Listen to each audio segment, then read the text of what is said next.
First up, with Fauci's 8 monkeys on the loose, we break down what you can do to protect your asshole. You're not gonna get me, monkey! Next, culinary tips from Gavin Newsom on how to prepare Wacky Mac and Wonder Bread for the holidays as he continues to explore his fake poor roots. With Republicans hoping the demonstration might lead to a Chuck Schumer moment of not even knowing how to open the box. Next, the internet discovers the quickest way to have the entire world knowing that you have a gigantic dick, which is by showing it to black lesbians at Gold's Gym.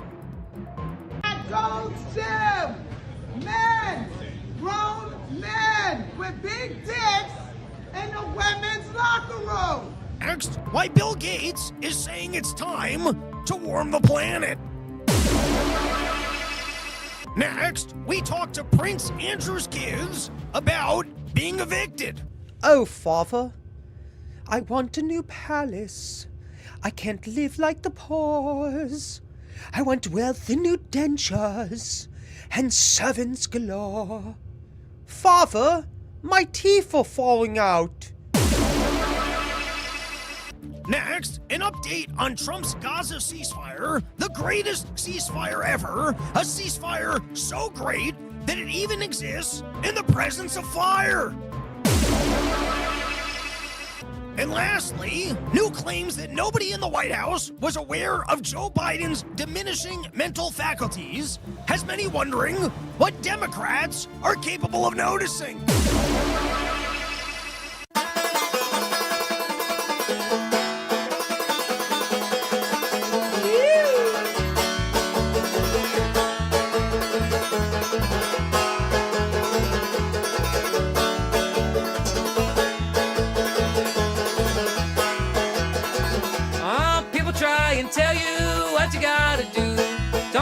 Listen to them unless you think it's true. Follow your heart and your dreams. Follow your heart and your dreams.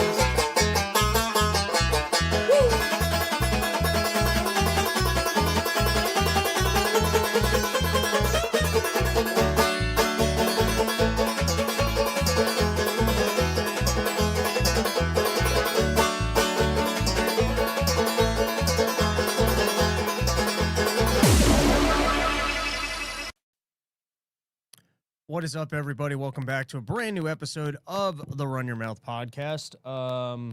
We got to make an adjustment there.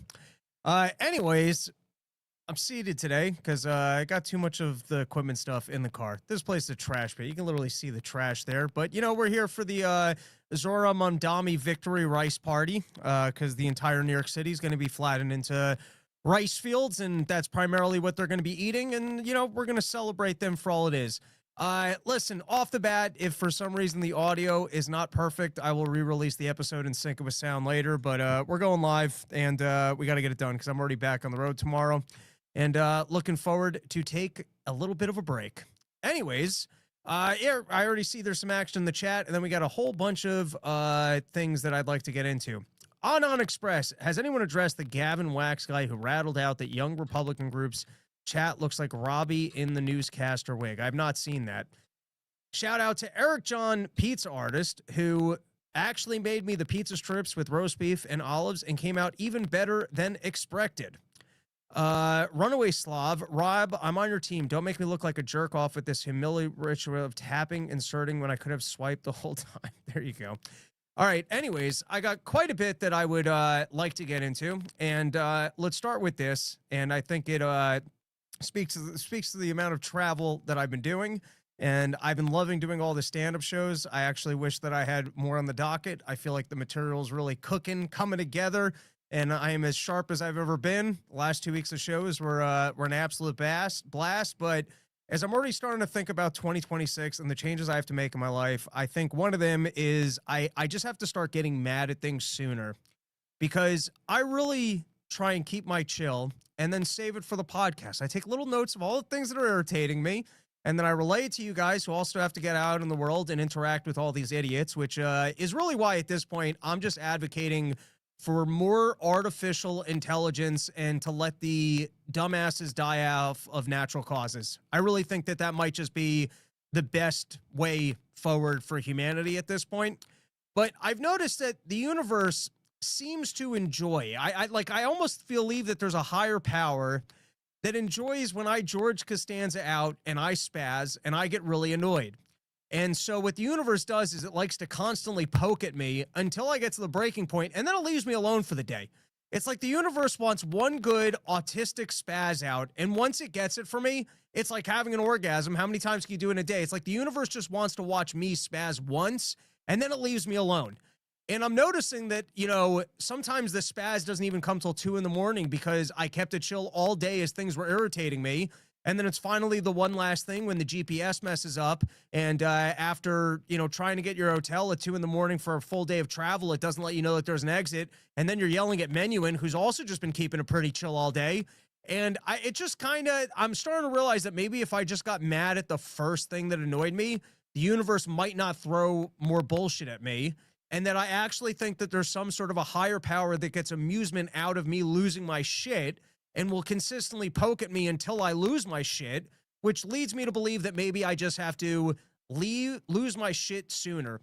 And on that note, I am starting to take stock on that, not trying maybe not to be as nice to people and just letting things slide.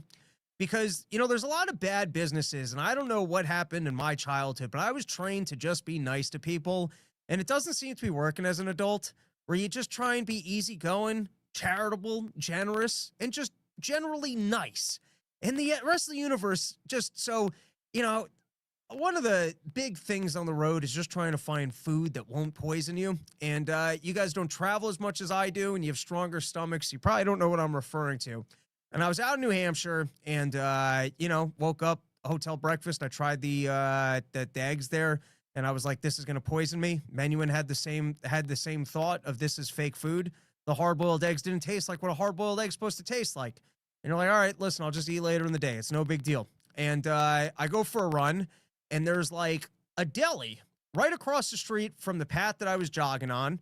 And it's got a sign there, sandwiches, eggs, the works. And I was like, all right, you know, maybe this guy's has decent stuff. Now, I don't know about you guys, but I can't stand a preheated egg patty. It's really not that hard to fry up 2 eggs. It's incredible to me that such a simple breakfast food is so complicated to acquire in most cities. But it's not that easy just to get your hands on 2 normal eggs on a piece of bread. I promise you, I'm in a different city every weekend. And if you want to challenge me on this, I'll start documenting in every city how difficult it is just to get your hands on 2 freshly fried eggs. So I walk into a place and I asked the guy, I was like, hey man, are you making eggs? And he's like, yeah. And then I was like, all right, I'm going to take these 2 sandwiches. Figure I'll bring one back to menu and be nice. And then he like opens up the disgusting egg jordan. And I'm like, I thought you said you were making it. He's like, no. And I'm like, all right, you know what? I'm going to skip out on that. Now, in the past, in pre-inflation days, most of the time, I'd just be like, shit, now I got to pay for these sandwiches. I don't want to make the guy feel bad. But like, I did the right thing. I showed up. I asked the question. I was going to burden this guy. Could have said no. And I was like, all right, well, I got to buy something. I'm already in the guy's store. I feel like a dickhead. And I'm like, why do I feel like a dickhead? This Indian guy lied to me. I asked him the question if he's cracking eggs. He said yes. Lied right to my face. Was trying to pawn off some fake eggs to me. And so I'm like, well, I'm going to be grabbing an energy drink. Like, I'll just grab it here. And then it was like stadium pricing. And I was like, I'm not going to tell the guy I don't want the thing twice. But I'm like, that's what I mean by just getting mad sooner, where it's like, I wasn't in the wrong here. That guy was in the wrong.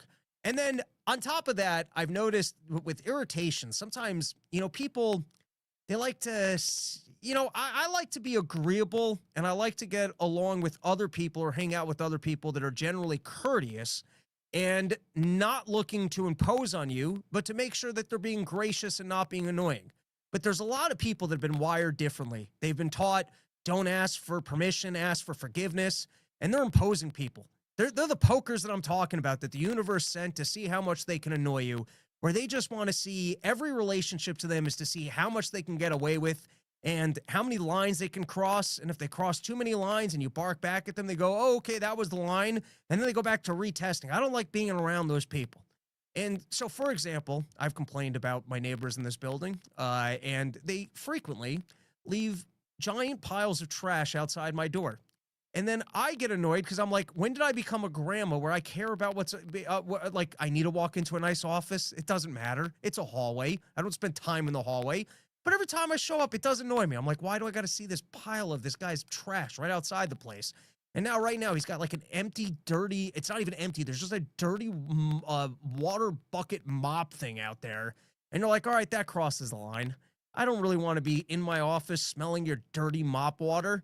And that's the problem. You let all the early infractions slide, and then you come up with like a psychopath because they like to pretend like, oh, I didn't even realize it bothered you.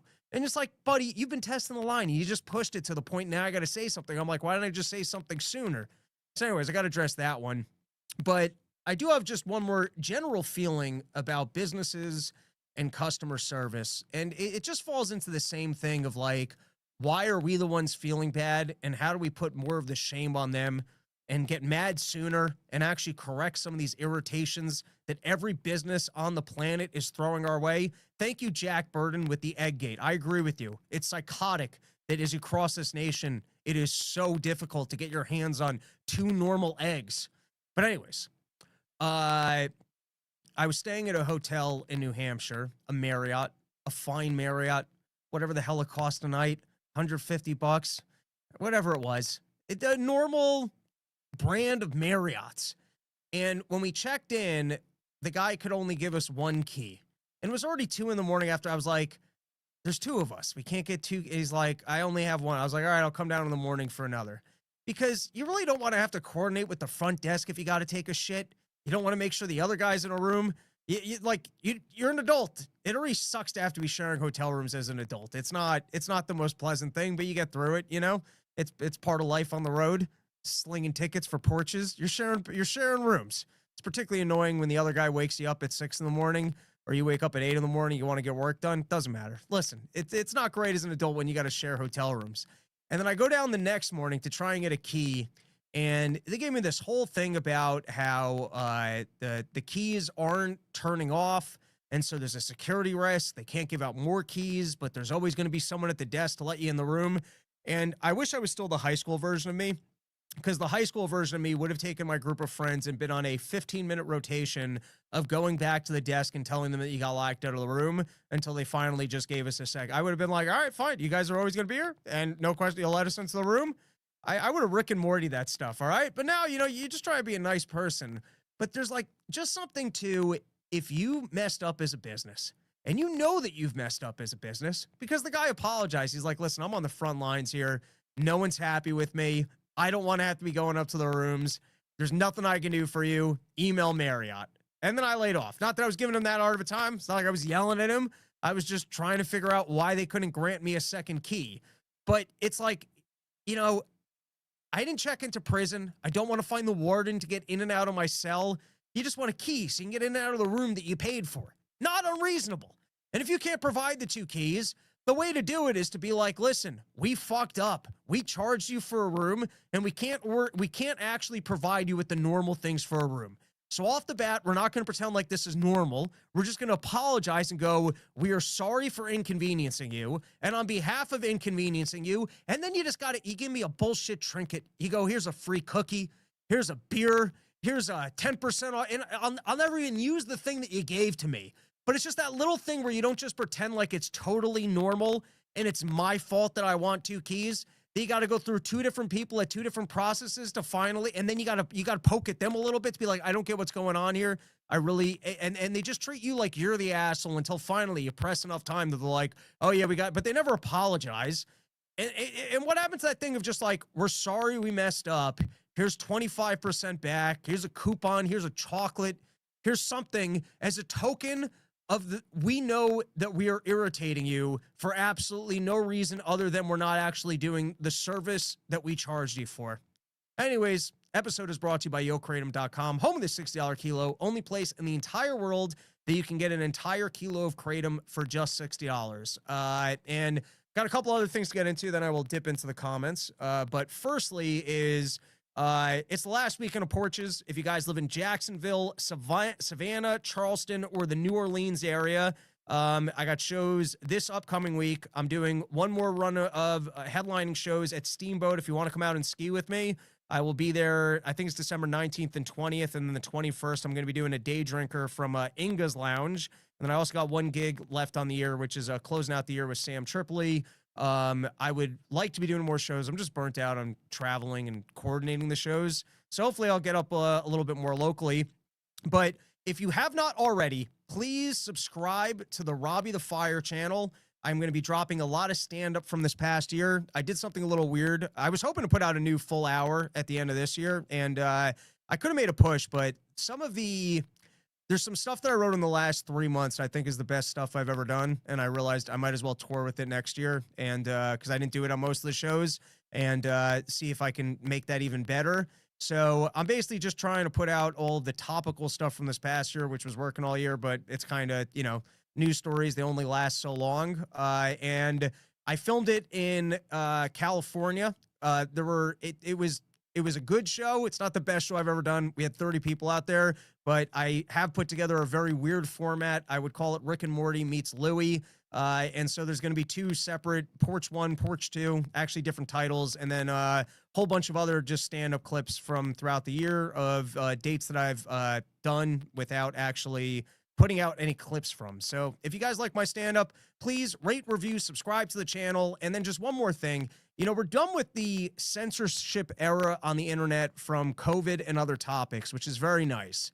However, I am confronting the fact that, like on Shorts, if I post a dirty joke, it will get 30 views, whereas if it's just a less chaotic joke, it can get 1,000 to 3,000.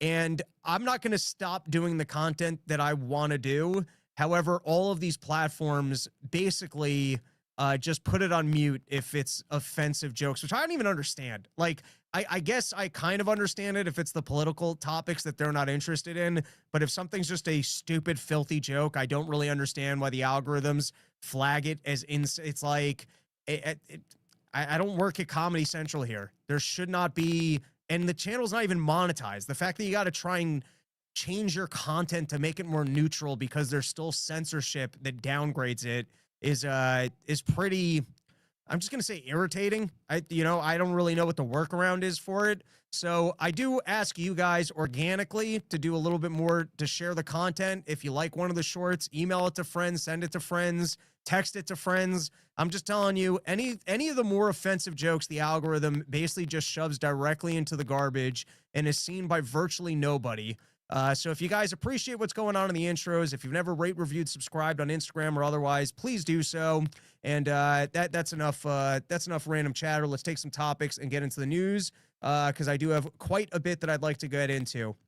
Mr. Rude Boy saying, order sunny side up. On the road, I like to go with a fried egg, because everything else, I don't know if like they're adding dairy or other crap to it.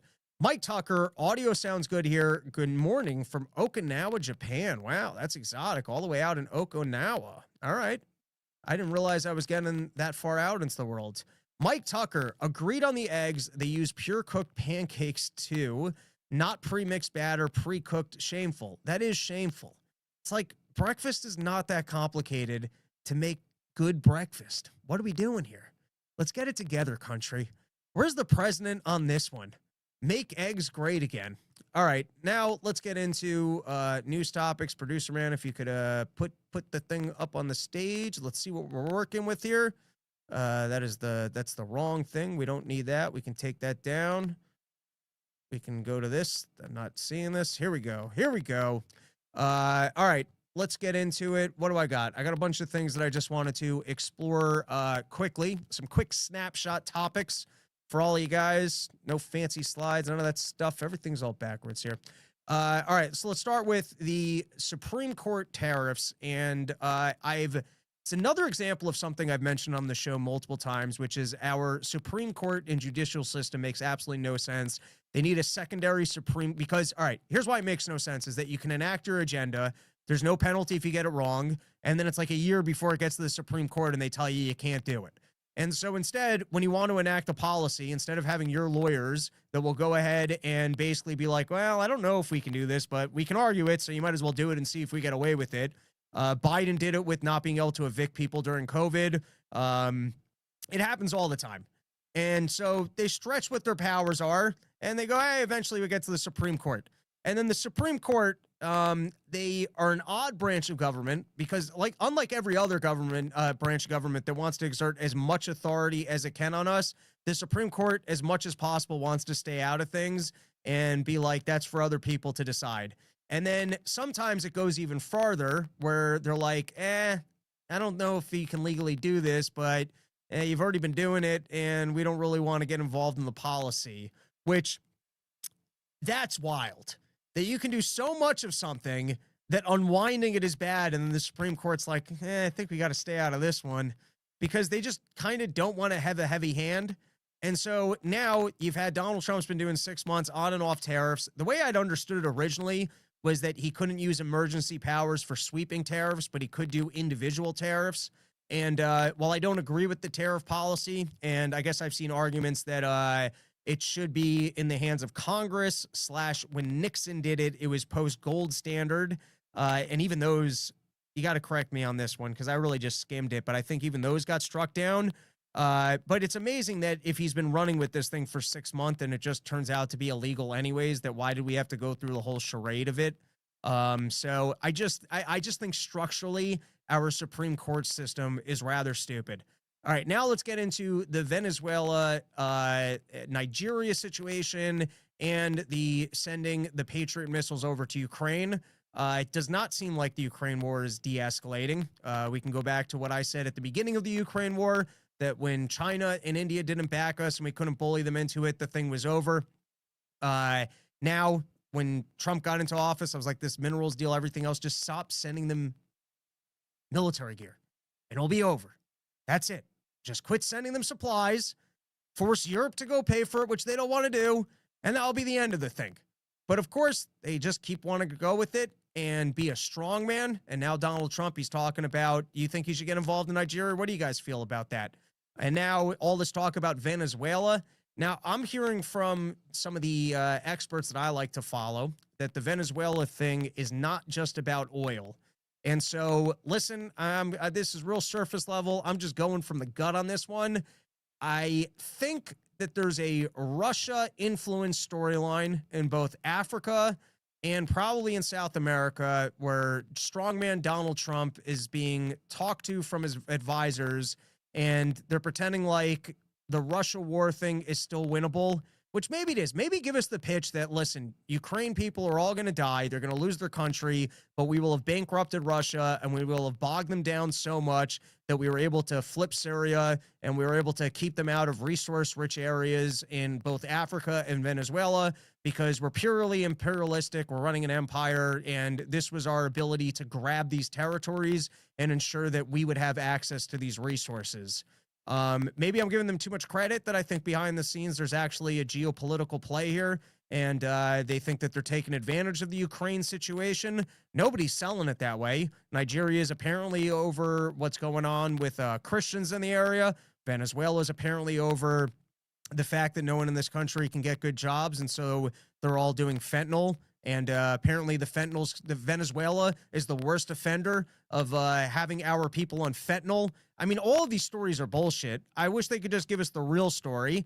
And as I've commented on Donald Trump before, there's such a circle of chaos with this stuff that these topics don't linger long enough for you to kind of divulge into or muck crack the storylines. Usually these storylines stay in the news longer. And so you're able to kind of actually figure out what's going on. We'll see to what extent he escalates all of these, but my gut shot reaction here is that they're playing the imperialistic game for resources, and they're seeing an opportunity to limit or weaken Russia, which I'm going to guess won't work out, and it will benefit the elites and all the people in the military-industrial complex, because that's a pretty safe bet for how these storylines go. Now, last week, because this is just a floating thought in my head about strongman politics. You see, I'm a dumb hippie, and I'm of the belief that, we could just trade and get along. and trade is a very good way of ensuring, mutual benefits from getting along with people and mutual destruction if you choose not to get along with them. And to me, strong militaries are a little bit like if you showed up to a first date with the divorce lawyer and you're not going to get along with that lady. That's what a strong military is. I'm going to get along with these people, so I got to make sure I got a strong military. So they don't take it's like that's not the way to get along with people. Relationships are relationships, whether it's between you're trying to get minerals from China or vagina from a lady, it's the same thing.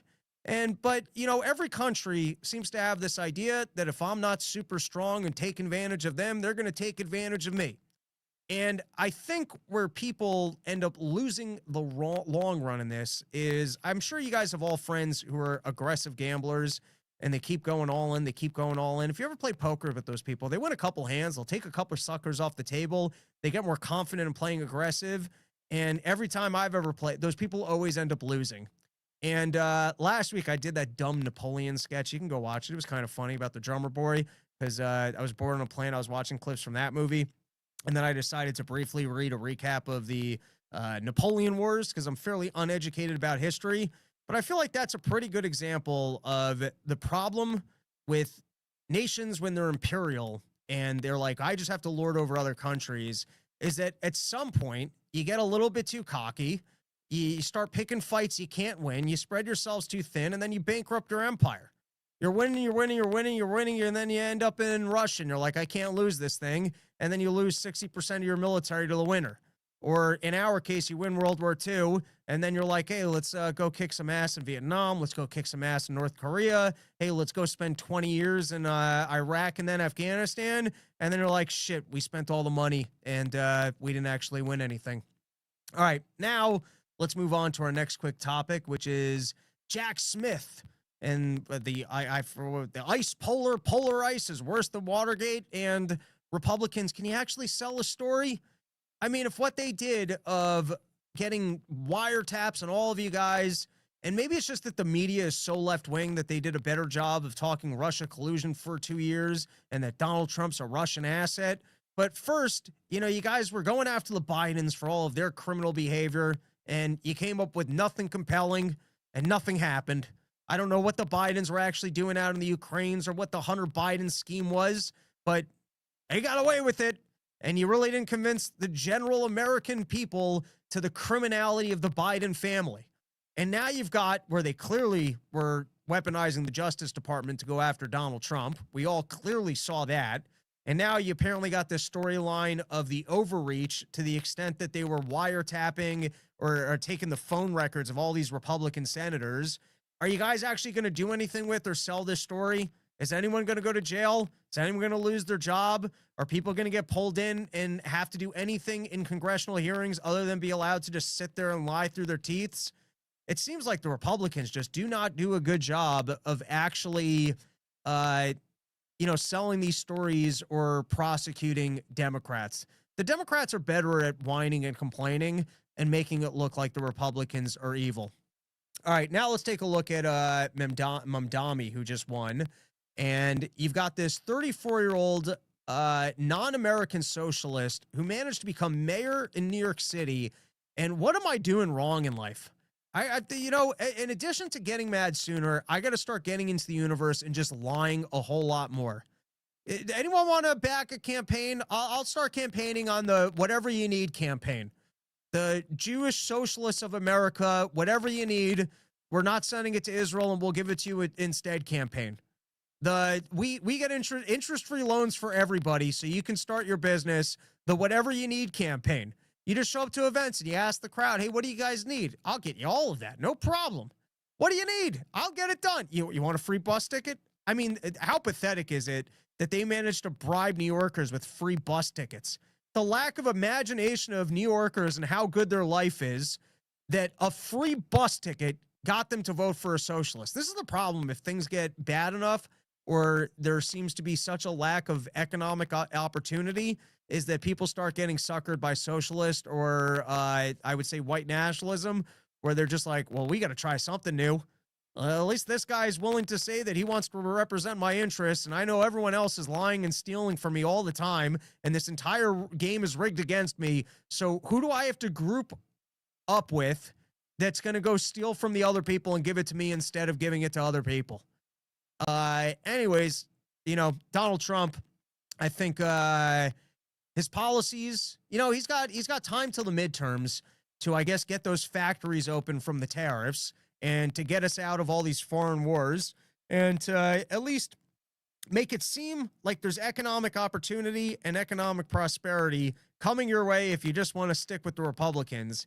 And luckily, as we continuously showcase on the show, the Democrats could not be dumber or more dangerous, even then, as much as I hate Donald Trump. But I think the constant great is best, like no one's ever seen. I think it's fallen on deaf ears. I think he's got a problem with the Epstein storyline. I think he's got a problem with the tariffs he's trying to enact.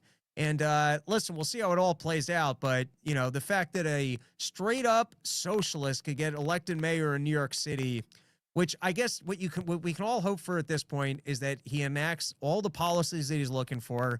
All of the big business and wealthy people leave New York City for more prosperous areas. And more and more poor people that don't actually pay taxes move into New York City. And then the whole thing goes bankrupt and all of those whiny people move to other places and beg Republicans to just be able to live there and maybe be able to mooch a little bit of health care. Now, let's talk about Dick Cheney, which I love all the news companies. They're trying to find one thing. Well, he had a nice smirk. He really filled the space. Man had gray hair.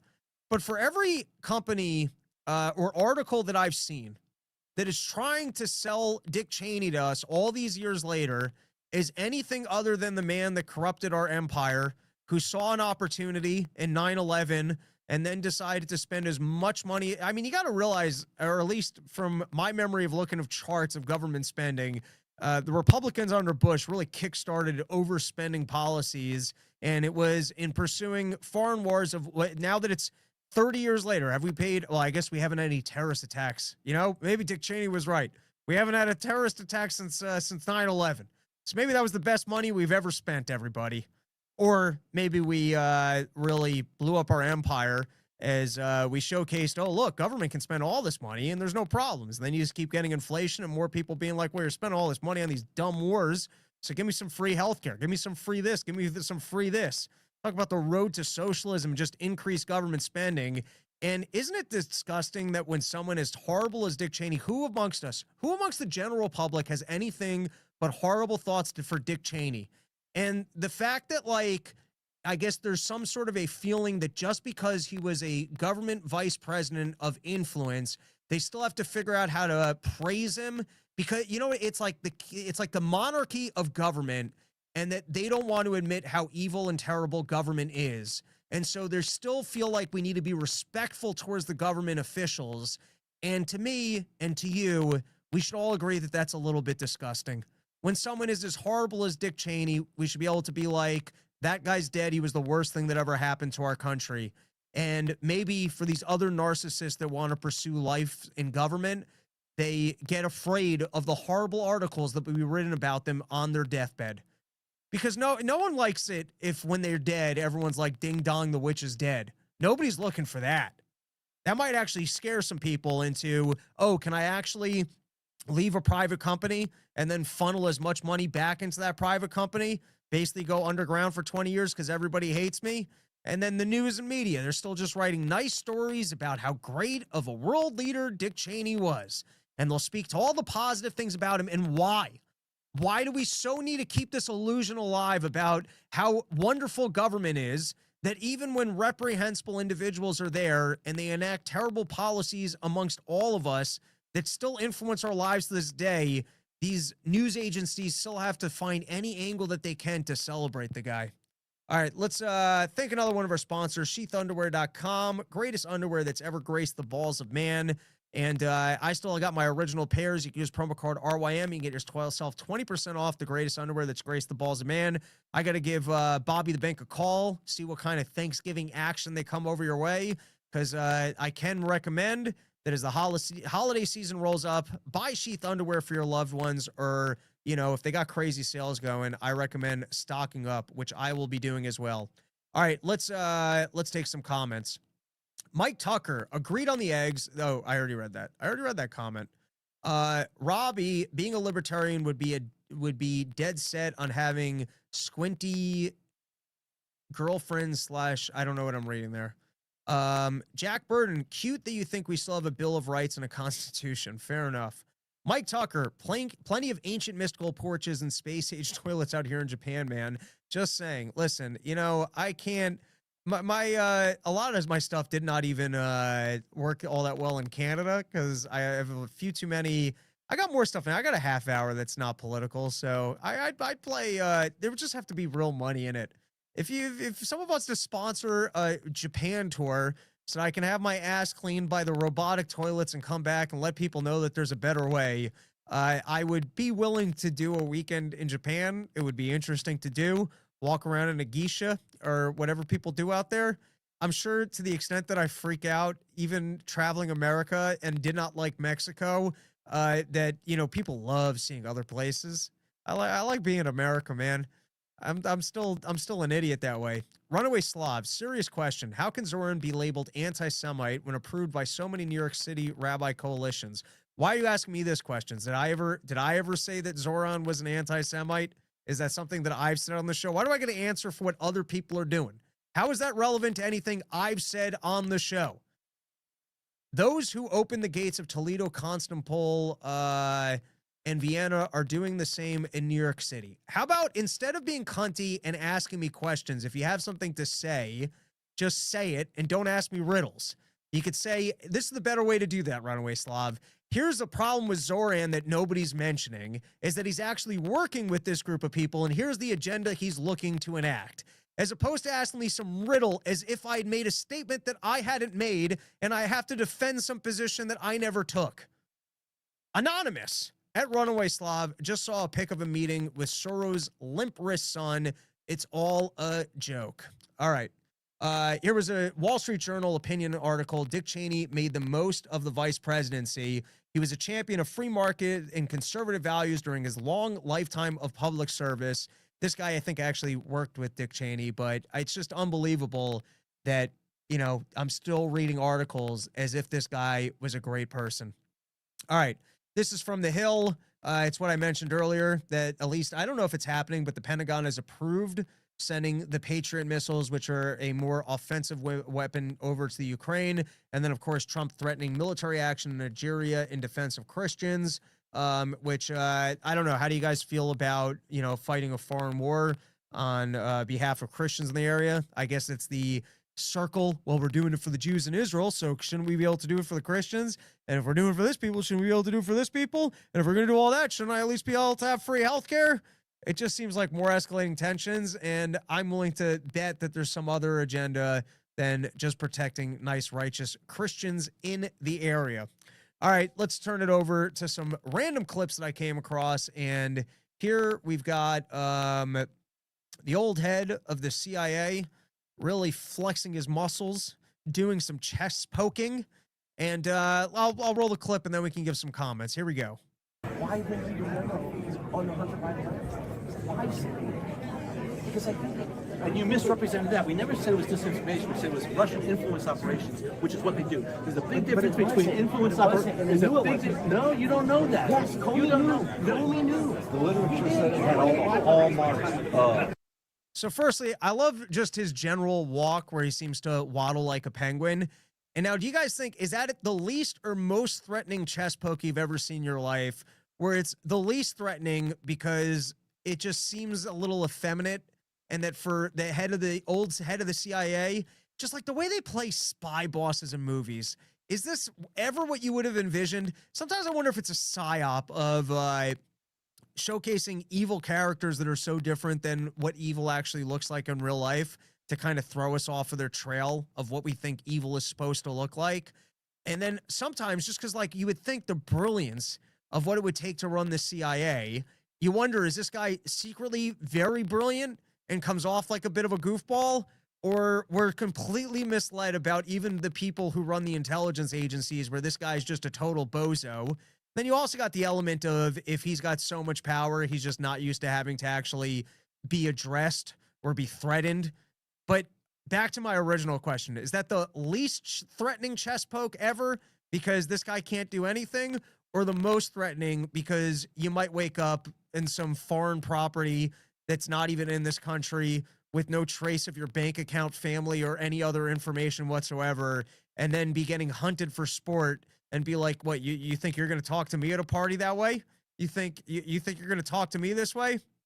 Anyways, it does seem like he's getting a little bit rattled over what was clearly a cover up on behalf of the Bidens after, he went to work at CNN, but I just see that as taking a different job at the CIA, where you go from working at the CIA to then working on the media division of the CIA. And now you're there to you still got all your intelligence clearance. And now you're just on the news, basically giving the news and viewpoints of the CIA. And so he was there for the whole Russiagate scandal. And then they were there to bury the Hunter laptop Biden story, where it got stripped from the internet on account of these people going, it has all the hallmarks of a and then they turn around afterward. Wow, we never said it was well, you guys took it off of the internet. It's the thing I've said before of like, there needs to be some sort of like an accountability clause of like, who exactly is absolutely saying this and what will be because they did that during, I never said this, we never threatened you. It was that agency who did that, agency who did that. It's like at the time that they make the statement, they will strip your freedoms, take away your ability to comment on the internet on the basis that the adults in the room, the authoritative figures have made a statement that something's not truthful. And then once it's debunked, we never even said that. So I don't know. There's got to be something that if you're being removed from the internet for stating something, it's because these people actually said something in a way that they can be held accountable for what they're saying. And it might even with the Comey, they might actually be going after all these individuals. But, at the moment, at least it's fun to see him rattled and, chest poking a little bit. All right, here, let's take a couple comments and let's cover a couple more stories. At Runaway Slav, just saw a pic of him meeting with Sorrell. I already read that. Keegan Sorrell. Rob, if you had to describe yourself as a sandwich, what would it be? Would it be hot or cold, simple or complicated? Oh man, what am I on an interview right now? I would sooner, I'm not going to identify as a cold sandwich. That's ridiculous. Not that I don't like cold sandwich, but there's more gusto to a hot sandwich. And I'd like to be something a little bit, not overly complicated, not like a million layers, but a little bit better than basic, with all the fine elements of something that like leaves an impact, but goes like, this is a classic for a reason. Runaway Slav, I'm fine if Trump lets Eric Prince lose on Africa. Former KGB heads would just have a thug push you out a window as a threat. All right. Now let's look at the topic, the assault by sandwich, which goes on trial in Washington, D.C. So you had this drunken idiot. He's upset over, I believe this is ICE over here, rounding people up. And so he starts yelling, we'll play the video in a minute, but he starts yelling shame at them. The officers could just walk off. The officers could just accept that not everyone likes what they're doing in these cities, but instead they're like, we're the authority and you're going to respect us. They turn back around and they come at him. The guy's eating a Subway sandwich. He throws it at the guy's chest. And for all the criminality that we've seen people be let go for, now this guy is on trial for assault by sandwich. So let's read a couple of the quotes from the Wall Street Journal. I understand you all may have views about the federal law enforcement presence in D.C., and that's fine, Justice Department lawyer John Perrin said in opening statements, but respectfully, that's not what this case is about. This case is about the fact that you can't go around throwing stuff at people when you're mad. And, it's kind of about what the people are doing also, because, I don't know, there's a little bit of a checks and balance that, let's just say, you were coming into cities and you were enforcing COVID on everybody and nobody wanted COVID. And so everyone starts throwing, harmless sandwiches out of their windows at you, like scenes in a movie where everyone's just throwing food at the cops or whatever and no one's getting hurt. We're not throwing rocks. We're not even throwing tomatoes. You're throwing flimsy. Is there a flimsier sandwich than the Subway sandwich? Yeah, I mean, even if you let that bread sit outside for a month and get hard and crispy, that's a flimsy sandwich. That sandwich does not have a lot of density or weight to it. If you had to pick an item, any random item that someone could toss at you that was food related, is there any item that you would rather be hit on more than a wrapped Subway sandwich? I mean, that's barely going to mark up your clothes. that thing's going to congeal together and fall to the floor. I think you can survive sandwiches being thrown at you. And I do think it is relevant to what the activity that you were doing, because of course this is just the classic, well, that's law enforcement. We all have to respect law enforcement all the time. And well, I don't know. What's the mechanism? I'm not advocating for going out there and throwing sandwiches at cops. In fact, if you do so and you get clubbed, you throw a sandwich at a cop. It's like that old Chris Rock sketch about, talking back to like how to survive being pulled over by the police. I tend to, be pretty friendly. And you want to know what white privilege is? It's just smiling, nodding, and not, giving the officer a hard time. You want to know how you can probably get away with some stuff? It's not being a dickhead to cops. And I'm not telling you to be dickhead to cops, but on the same note, pretending, if I understand that a lot of us want to see deportations, but you can also understand that a lot of people don't. And if government's forcefully engaging in something that most people don't want to see, that I guess is going to be relevant to the jury if you did something as, because we're not talking about shooting a cop. We're not talking about throwing a rock at a cop. We're talking about being an idiot and throwing a sandwich at a cop. I guess what the cop was doing is a little bit relevant. Like if the cop's just doing a traffic ticket and you throw a sandwich at him, firstly, I don't know. You guys think you should go to jail for throwing a sandwich at a cop? Well, I'm asking you guys in the chat, maybe you go, that's an officer of the law. That guy's doing important work, and we can't have people throwing sandwiches at cops. And that's assault by sandwich. Even if there's no actual threat of anything, you can't throw. And I agree, you can't throw sandwiches at cops. I agree with you. I'm just saying that's a bit of a stretch to say that there's absolutely, no relevancy. All right, I think I have to read this, and I got something blocking it. You guys can look at my pants while I stand. First, the witness stand was the agent who took the sandwich in the chest. That's the funniest way to say that. Took the sandwich in the chest. It's as if like it was actually like a bullet to the chest. It's not the guy who had a sandwich tossed at him. It sounds a little bit more threatening when you go, the guy who took the sandwich to the chest. Firstly, the witness stand was the agent who took the sandwich in the chest, Gregory Lamore, a 23-year-old veteran of Customs and Border Protection. Lamore testified that he could feel the impact of the sandwich through his ballistic vest. Man, isn't that amazing, being a 23-year-old veteran with a bulletproof vest on and then going, I could feel what does that mean, the impact of it? So you felt that it hit you? Or are you trying to say that you're such a bitch that the sandwich actually hurt you? You were injured by the sandwich that hit your bulletproof vest. You gotta love lawyers. Oh, I could even feel the impact. You mean so you actually recognize that something tapped your chest? You can recognize an impact if I literally tap you with a pen. I recognize the impact. All right, anyways, through the ballistic vest, the sandwich exploded all over. Once again, they use the word exploded, like as if something horrible had happened and not just that it was a crushed tomato. He said, and it smelled of onions and mustard. The horror of having to smell onions and mustard.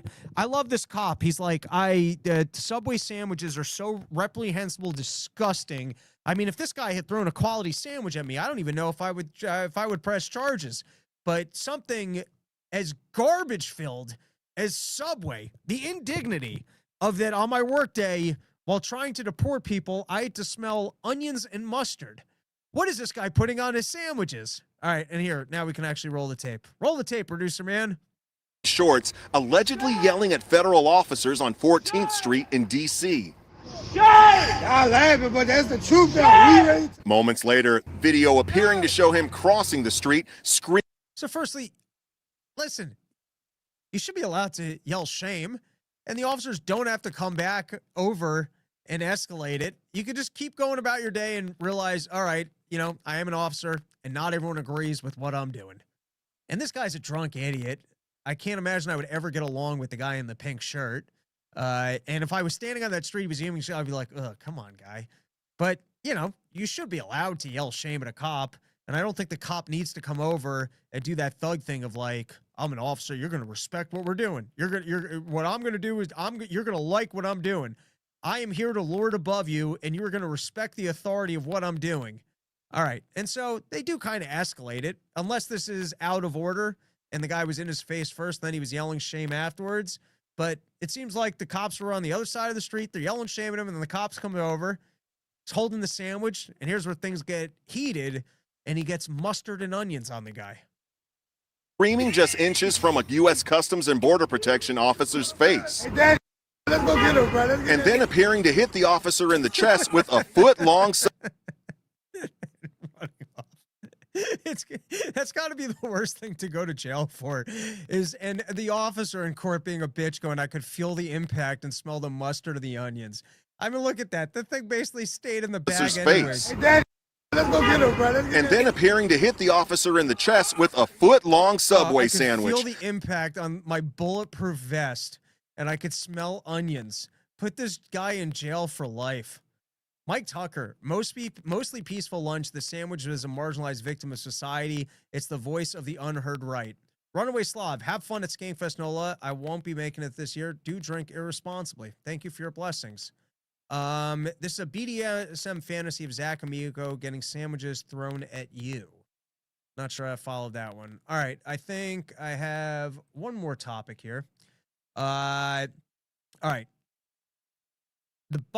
A number of Biden aides have been pulled into, it's not like full congressional hearings, but I guess they got some sort of like congressional prosecutor type person getting all these people on the record to what extent they noticed diminishing mental faculties of Biden. And obviously, they're trying to either hold some of these people accountable for lying if they clearly saw that the guy was completely mentally incapacitated and they were covering for him, or exposing the Democrats for covering for the fact that he was basically serving in the position while he had dementia. And I would love to have the role of being able to do the questions, because I actually think I could do a better job than this guy with no formal training whatsoever. I just think I could ask a better series of questions of tripping these people up and exposing them for the liars that they are. And so, you know, these people are all as dumb as Biden. They can't remember any of the specifics. They never noticed any of him being incapacitated. I watched another video and the lady was basically saying, you know, note cards were presented to Biden to make decisions and he would take them home and then magically decisions would be made. Obviously, Biden wasn't running the show and people were covering for him. I think we all know that to be true. And there's now 25 hours of different people giving testimony who don't remember any of the specifics, never saw nothing, blah, blah, blah, et cetera, et cetera. And you've got this guy who is a Biden aide, real creepy individual. I mean, like dead-eye claymation type character.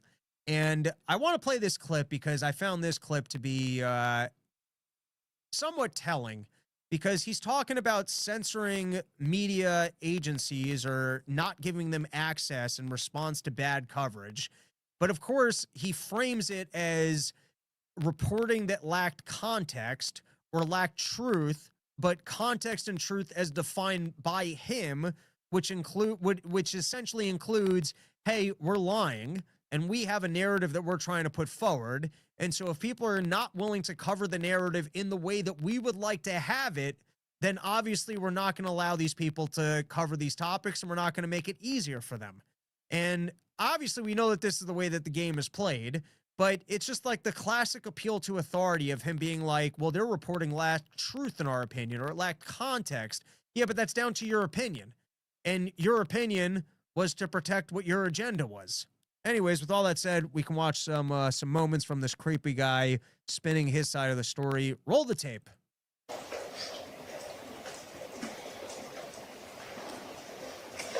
Sorry to go back, I think, to our last hour. You told us that you've previously yelled at and sworn at journalists before. Have you ever threatened a journalist or an editor physically? Never. Have you ever threatened a journalist or editor regarding their career prospects? No. Have you ever threatened journalist or editor with discipline that they would receive from their own publication? The only thing that could occur to me is sometimes when you are having a debate with a reporter, which is a big part of every spokesperson's job, whatever the party or Hill administration, you can sometimes say, I think that something you are considering claiming is at odds with the facts here is why, here is public information, or you have heard from somebody who was on hand for the events under discussion, and that if you made that claim and it was demonstrably untrue, it would not look good, or it would not be appreciated. I have had things of that nature said to me by essentially mafia talk. I've never directly threatened someone, but I was coached in the kind of language of the threats I'm allowed to make to people, which would include A, the assumption that my narrative is true and theirs is false, and B, if they don't publish my narrative, they might have some problems at their newspaper who will be upset with them for putting out what I deem to be false information. journalists, right? Like if you say X, like I don't think your bosses would be super happy, right? But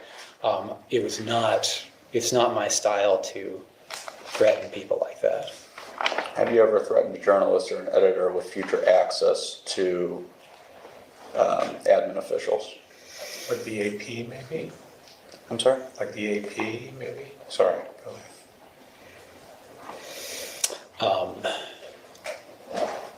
Would you like an interview, counselor? We can No, dig into that. you could talk to your colleagues about the AP, the press pool, but go ahead.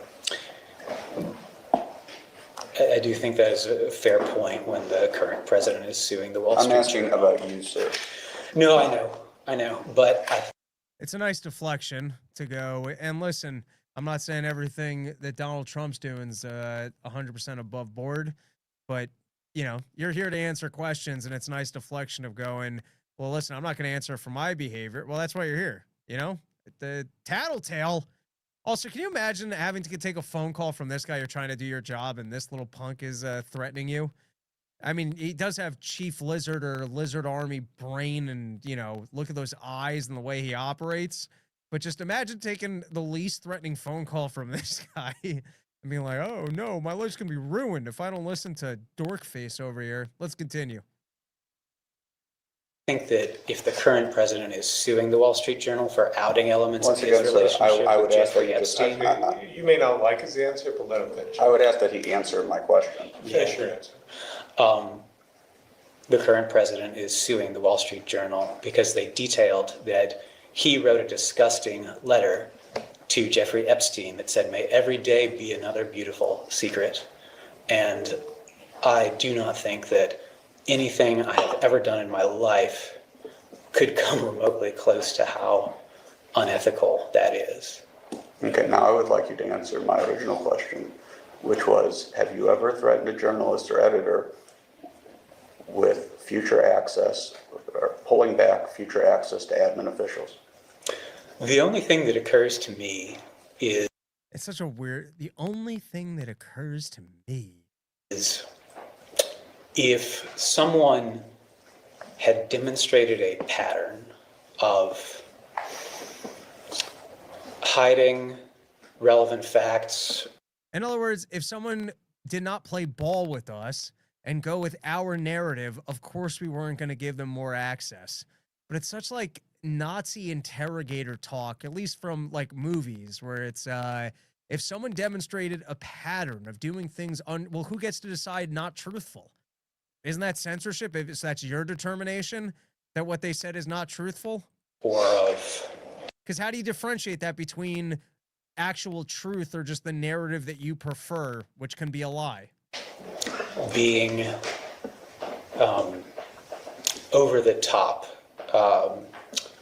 in their negativity to the degree that we did not trust them to be What does that mean? Trust them. What? To share the narrative the way that you prefer it? fair about their representation of people. Fair and over the top now is not even what they were saying was untruthful. It's when they were reporting things that were true, we would have preferred a more favorable spin. We could then consider being less liberal in the way that we granted interviews, but that would have to be based on Less liberal. We were doing them a favor, so we would do them less favors if the coverage wasn't up to par with what we were looking for. It's a slick way of talking, this kid. A very significant set of events. And I would not consider that to be a threat. I would consider that to be a reasonable caution about, hey, you left out a really important thing that. All right, that is our episode. Had enough for today. Thank you for joining me, everybody. Please, if you're out in Jacksonville, Florida, Charleston, South Carolina, or Savannah, Georgia, or New Orleans, last chance to catch about 30 years of this year's material live, because it's all going to be going out in December in different formats, because I might put out the full set from a comedy club, either from Skankfest or Dave's thing, and then there's also going to be some stuff from the porches cut up, mixed up with some sketches. So please follow the Robbie the Fire channel. You're gonna get a lot of stand up over here. The Run Your Mouth podcast channel is coming down at the end of the year. And go to porchstore.com. There's a Denver date in December. There's a New Orleans date the day before Skankfest. If you're not coming to Skankfest, or even if you are, I got to hit them up. I'm hoping to book some local openers who are real funny, who I don't think are working the event. And then I also do, 10-minute sets amongst the festival, but it's different seeing a full headlining show. But that's it. Thank you for hanging out. That is our episode. Back next week with a brand new episode. Have a great